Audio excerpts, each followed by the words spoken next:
Alors, je suis d'abord ravie de vous accueillir ce soir au Fort de Vèze, que pour tout avouer, je ne connaissais pas et que j'ai eu un petit peu de mal moi-même à trouver.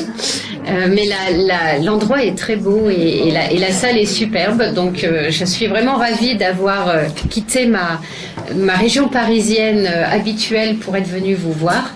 Et je suis encore plus ravie de vous présenter ce beau panel d'invités qui vont, eux, assurer la soirée, parce que je me suis dit que de temps en temps, c'était important de prendre du repos et de laisser parler des gens qui ont des choses extrêmement intéressantes à dire et qui ont une expérience dont je ne peux pas aligner la moitié. Tous ces gens-là, je les ai...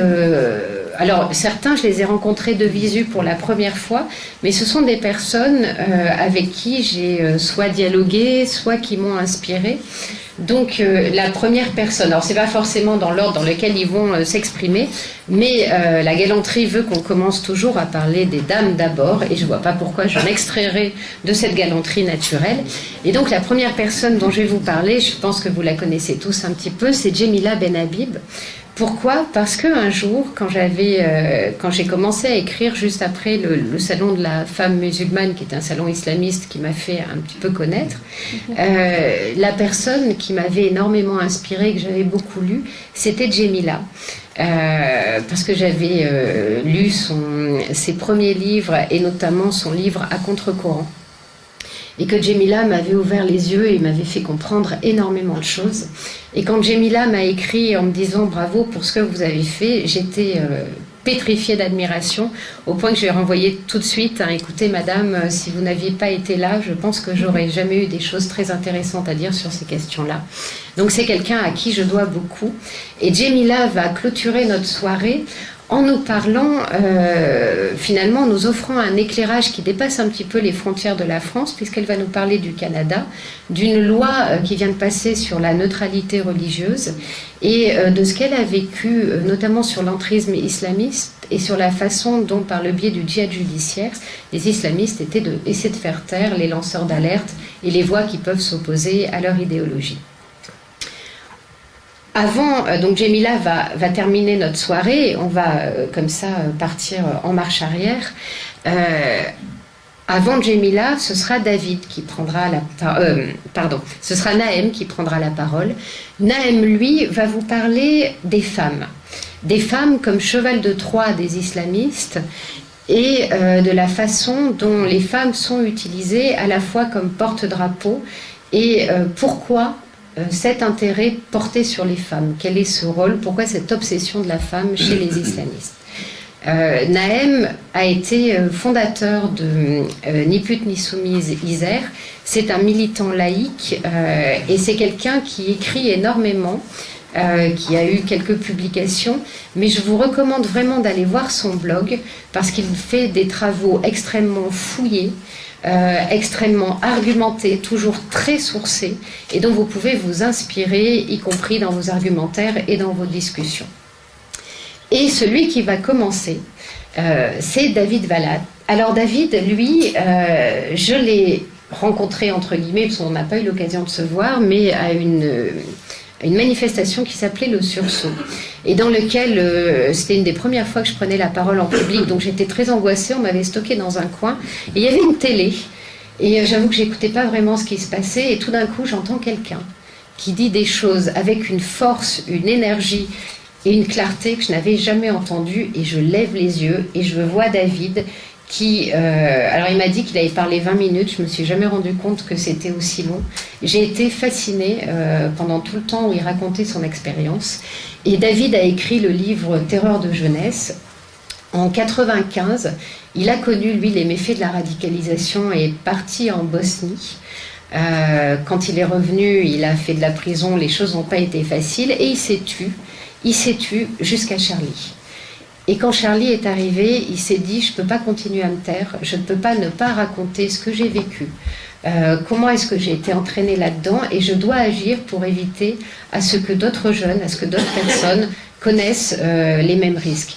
Et lui, David, il va nous parler en nous expliquant qu'en fait, lui, il a moins peur parce que nous sommes attaqués. Après tout, avoir des ennemis, ça arrive, y compris à des gens très bien. Mais David, lui, voudrait nous parler de Marianne et nous expliquer pourquoi il lui semble que le plus dangereux, c'est qu'on a surtout perdu l'amour de ce qu'on est incapable de le transmettre à nos enfants, et alors qu'on est des combattants de la liberté, alors que ce qu'on propose, c'est de se battre pour l'égalité, d'inclure le maximum de personnes, on finit par ne plus savoir comment répondre à une idéologie qui est séparatiste, qui est violente et parfaitement obscurantiste. Donc je vais passer la parole à David pour commencer. De son intervention, quelque chose qui m'a marqué, c'est que la tolérance poussée à l'extrême peut être finalement une arme contre l'égalité. Et c'est ce qu'on est en train de voir au Canada. Et c'est bien dommage. Ce que j'ai retenu aussi de tout ce qu'elle nous a dit, c'est finalement cet éclatement, c'est le fait que dans le même espace, on peut avoir des temporalités différentes, au point qu'on retourne finalement à un phénomène du Moyen-Âge qui était que quand quelqu'un commettait un acte délictueux, la première question qu'on lui posait, c'était « sous quelle loi vis-tu » pour savoir en fait quel était le mode de sanction et le sens de la sanction qu'on pouvait lui imposer. Je retiens aussi de tout ce qu'elle nous a dit sur l'importance de se construire culturellement, politiquement, etc. Ça me rappelle ce que racontait Gramsci qui un jour se pose la question en se disant « mais bon sang de bois, c'est pas en Russie que la révolution aurait dû commencer. Elle aurait dû commencer dans un pays hyper industrialisé, si on suit ce que dit Marx. Donc normalement c'était l'Allemagne, et l'Italie peut-être. Et pourquoi est-ce que ça se passe en Russie? Et l'explication que donne Gramsci à ce moment-là, c'est de dire parce qu'en Russie, le tsar a voulu aller trop vite, à tel point qu'il a tellement bouleversé sa société qu'il l'a coupé de tous ses substrats culturels. Et c'est pour ça que finalement, quand les bolcheviks sont arrivés, ils ont pu faire table rase. En Allemagne et en Italie, qui étaient de vieux pays et qui n'étaient pas encore aussi avancés, j'allais dire dans la déconstruction, ce qui va arriver un peu plus tard en Allemagne, eh bien finalement il y avait trop de casemates. Et ce qu'il appelle les casemates, nous on appellerait ça un filet de sécurité, un maillage. Il y avait trop de maillage culturel, on ne pouvait pas faire basculer les gens comme ça de leur culture habituelle à quelque chose de complètement nouveau. Et enfin, la dernière chose que j'ai trouvée extrêmement intéressant, c'est que Djemila nous rappelle que les premiers à nous avoir alertés sur les dangers de l'islamisme, c'était des musulmans. Et notamment, pourquoi Djemila, est-ce qu'elle m'a alertée sur ces questions-là à travers ses livres il y a si longtemps? Parce qu'elle a vécu la guerre civile en Algérie, parce que ce dont elle parle, c'est pas abstrait. Elle l'a vécu à tel point qu'elle a même dû quitter son pays parce qu'elle était menacée de mort et que ses parents ont dû aussi quitter leur pays parce qu'ils étaient menacés tout autant. Et enfin, la dernière chose que je trouve très intéressante, c'est quand elle nous dit « faites attention ». Quand on finit par tout juridiciser, on en oublie le politique. Et ça, je trouve ça particulièrement passionnant. Et ce que je trouve passionnant, c'est qu'à la fin, en fait, elle nous renvoie au début, puisqu'elle nous renvoie à David en nous disant « mais rappelez-vous qui vous êtes, réarmez-vous, redonnez envie aux gens de croire en vous, transmettez à nouveau ce que vous avez à donner au monde, ce sont de belles choses. Se battre en pensant que tous les hommes sont égaux en droit parce qu'ils partagent une humanité commune, c'est pas rien. C'est pas gnangnan, c'est quelque chose de très beau et c'est quelque chose de très exigeant. Croire en la liberté de l'homme, c'est très difficile parce que qui dit liberté dit aussi qu'il n'y aura jamais personne pour dire si vous faites bien ou pas. Alors que l'avantage de l'orthopraxie, c'est qu'on vous dise comportez-vous de telle et telle manière et peu importe ce qui se passera, de toute façon vous êtes béni des dieux. C'est quand même un petit peu plus simple que de devoir assumer ses propres responsabilités et de temps en temps ses propres conneries. Voilà. Donc, je les remercie vraiment.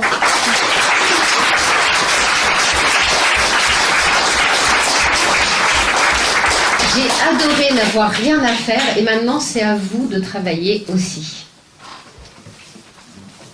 Alors, on va s'occuper de faire tourner les micros.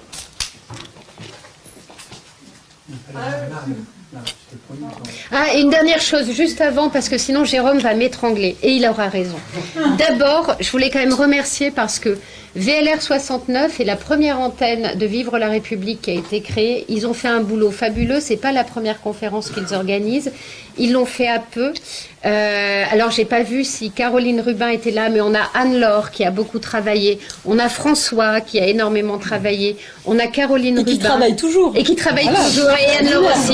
On a Caroline Rubin qui a aussi énormément travaillé. Il y a, flûte, le quatrième avec qui? Non, il y en a encore. Yves, voilà, qui a et je les remercie, voilà, et je les remercie beaucoup.